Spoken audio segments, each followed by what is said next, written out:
Hello and welcome to my channel. I am Catalina Francesca and this is Kaleidoscope Cat.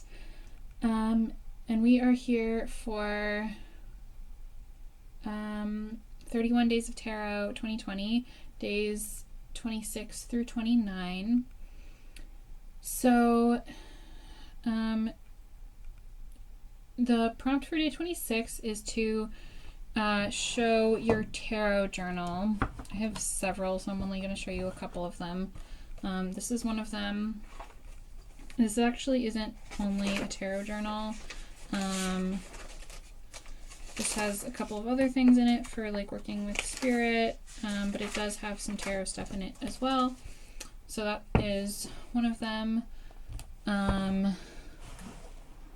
Another, and this is my sort of big fancy one, is this. I painted this watercolor when I was in high school. It is of someone going to see the Oracle of Delphi. I'm sure that this is not what it looked like, but artistic license, let's go with that. Also, I was, 16 maybe.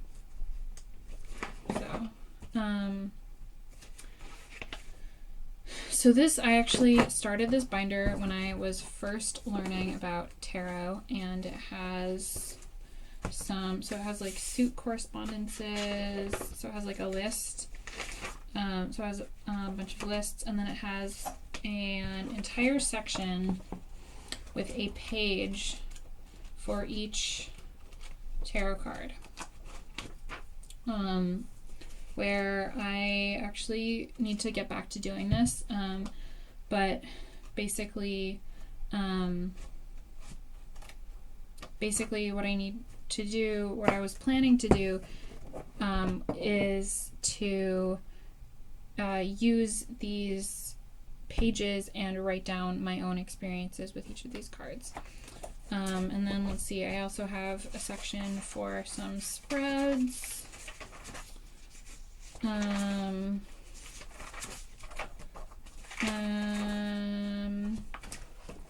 More spreads. Oh yeah, I have a thing for I have a little section for self-care activities with the tarot, which I have not completely filled out. And then I have some readings.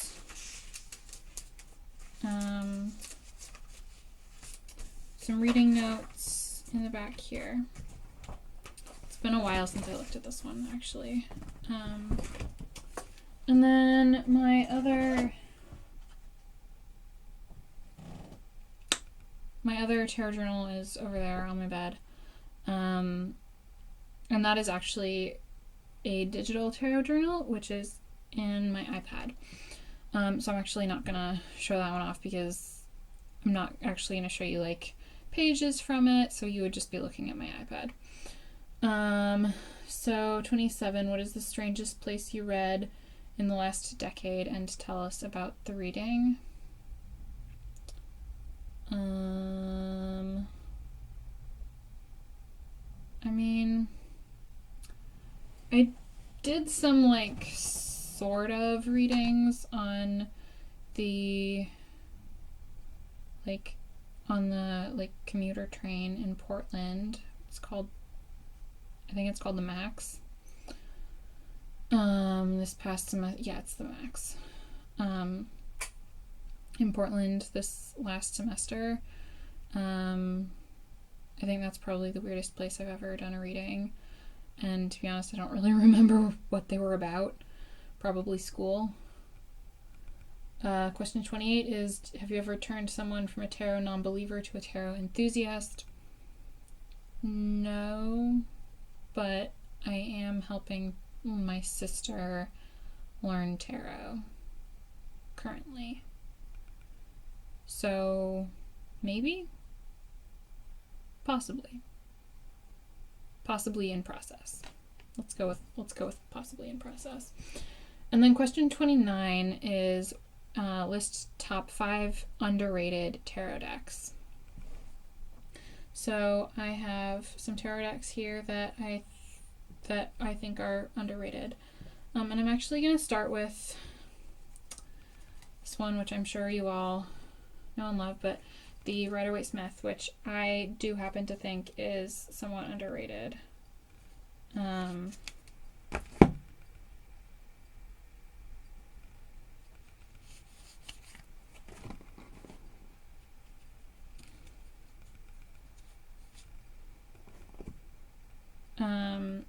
I just think that, like, the Rider-Waite-Smith deck, like Pamela Coleman Smith's art is so well designed, so well, like, thought out. Like, everything is intentional. Not that everything's not intentional in other tarot decks, just that, like, I mean, there's something that's, like, I think is particularly special about this deck, which is why I do think that it should be part of everybody's tarot learning experience. So that is the first deck. I edged it kind of badly. This was the first time I ever edged something, and I keep it in this cute little bag. And this is one of the decks that lives on my desk. I have both this bordered edition of the Waite-Smith, and I also have the borderless edition, which I keep on my desk, and I use that when I write, and I have found that to be incredibly helpful. The first time that I used the borderless edition to help me with writing, I pulled a couple of cards and immediately could tell that they were characters, and then I pulled another couple of cards for each of them, and this was in the evening, and then the next morning I realized, hey, I know who these characters are. I've already started the story that I'm writing about them. So that was just so cool. And the cards, wow, why am I'm tearing up a little bit and talking about this, and I'm not entirely certain why. But those cards have been incredibly helpful in my writing practice, and in how that story with those two characters is developing the way that it has gone. I could not have really foreseen. Although, I will admit, I am a complete pantser when it comes to writing. There's kind of two camps of writing, planners or plotters and pantsers, which is kind of like writing by the seat of your pants. That's where that pantser comes from. Anyways, I'm a total pantser. I cannot plot. It does not work for me. It goes badly when I try. I have tried, and it does not end well. I can sort of do like very loose plotting of like, here's what needs to sort of happen in each of these chapters, or in each of these like sections. But mostly I'm just a pantser. Yeah, so I have just been finding that so incredibly helpful, and I find actually that it's been a very intuitive process as well. So I'm actually gonna move on to the next deck that I feel is underrated, which is what I consider to be my first real tarot deck, and that is the Shadowscapes. So these are the packs. Sorry, my phone is buzzing.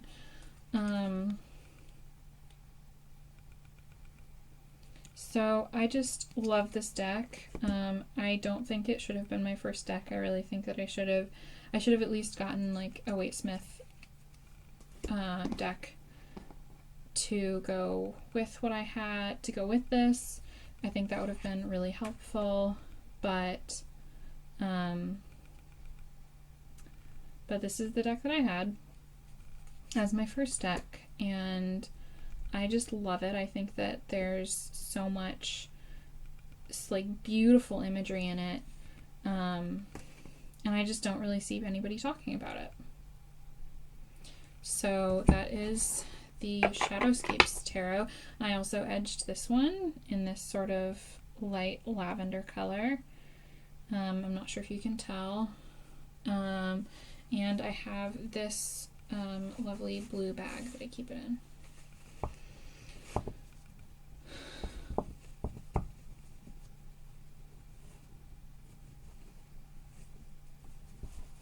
Okay, so the deck that I want to talk about is another, so obviously the Rider-Waite-Smith is mass market, the Shadowscapes is mass market, and this next deck also is mass market, and that is the Anna K Tarot.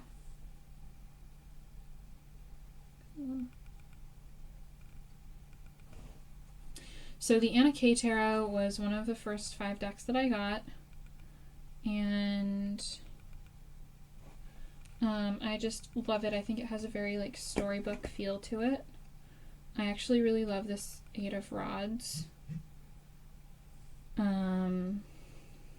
Sorry about my phone. I think so. One of the meanings of the 8 of Wands can actually be a message coming in.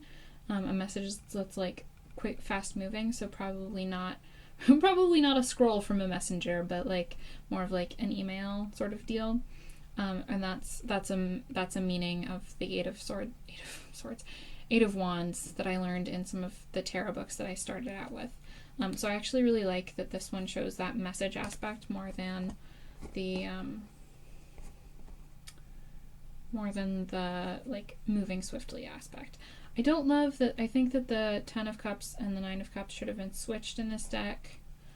Let me see if I can find the 9 of Cups. I mean, it doesn't matter that much, but the 9 of Cups to me looks like it's like people having a party. And to me, that's more of a 10 of Cups. To me, what this 10 of Cups, it must be in the other half of the deck. To me, what this 10 of Cups shows is more of like 9 of Cups energy. So, anyways, but the other card, the card that I absolutely adore, probably my favorite card in this deck, is the Lovers. I freaking love this Lovers. This Lovers gives me like just major, like, this couple has been together through thick and thin. This couple, they have stood the test of time, and like they still clearly adore each other, and so I just really love that depiction of the Lovers. So then the 2 decks that I have left to show you are 2 indie decks, and I haven't really heard anybody talking in the tarot community like on YouTube. I haven't really heard anybody. Maybe I'm not looking at the channels that are talking about these decks, but I haven't really heard anybody talking about them. And so the first deck that I want to mention is the Vendor deck. This is the box. These are the backs. Maybe. Come on. This deck is actually still in order. I haven't actually used it yet, but I do plan to use it. So there was a little bit of a mishap with my copy of this deck. Some of the cards came in and the backs were damaged. So I informed the creator about this, and she is in the process. So she asked me to send her the damaged cards, and I did that, and she is in the process of returning the replacement cards to me. So this deck is not complete currently, which is why I have not used it yet. But it is so beautiful. Her artwork is just really stunning.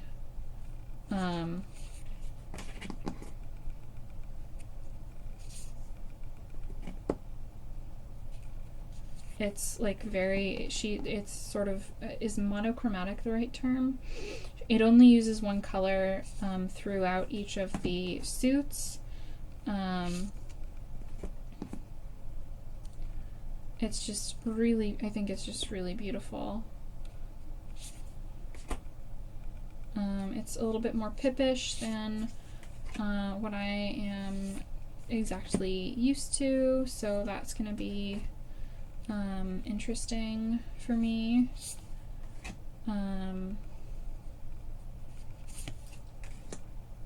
But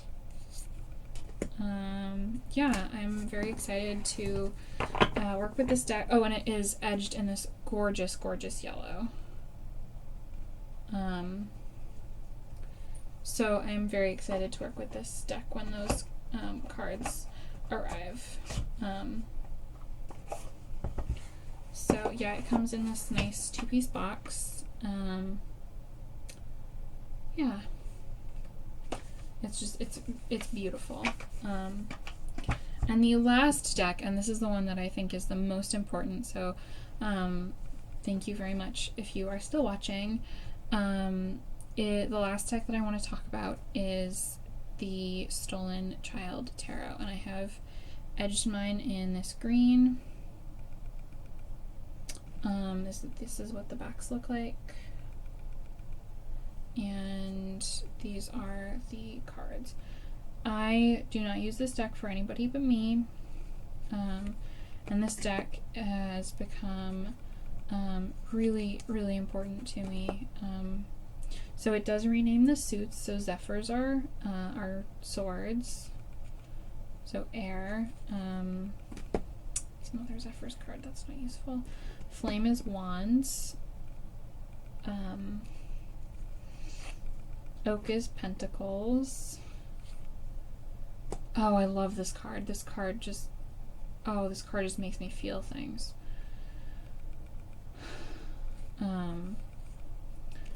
Oops. Tower falling. The Empress.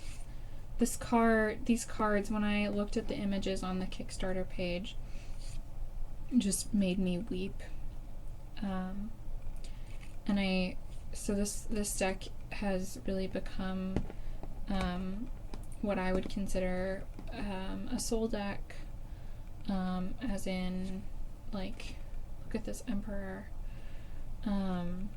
as in, like, it's really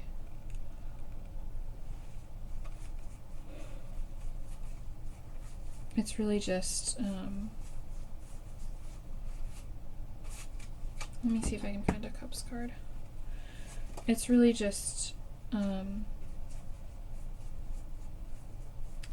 one that, oh my goodness. Okay, so look at this Hierophant. And, like, isn't that just... So the Hierophant is my soul card. And I love this one. And then we also have this Judgment card, which is just truly incredible. So this is not a very Rider-Waite. This is Brine. Brine is the Cups suit. So this does stray pretty far from Rider-Waite-Smith meanings, which is part of the reason why I only use it to read for myself. Because I do feel like I'm still sort of learning these cards. But they're just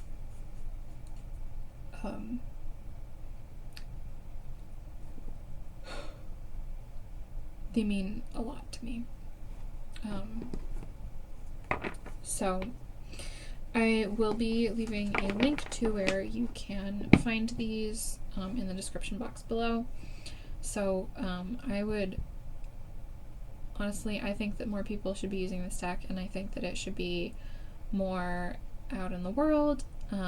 So I personally would really appreciate it if you supported this creator. I don't know her at all, but I find her work incredibly moving. So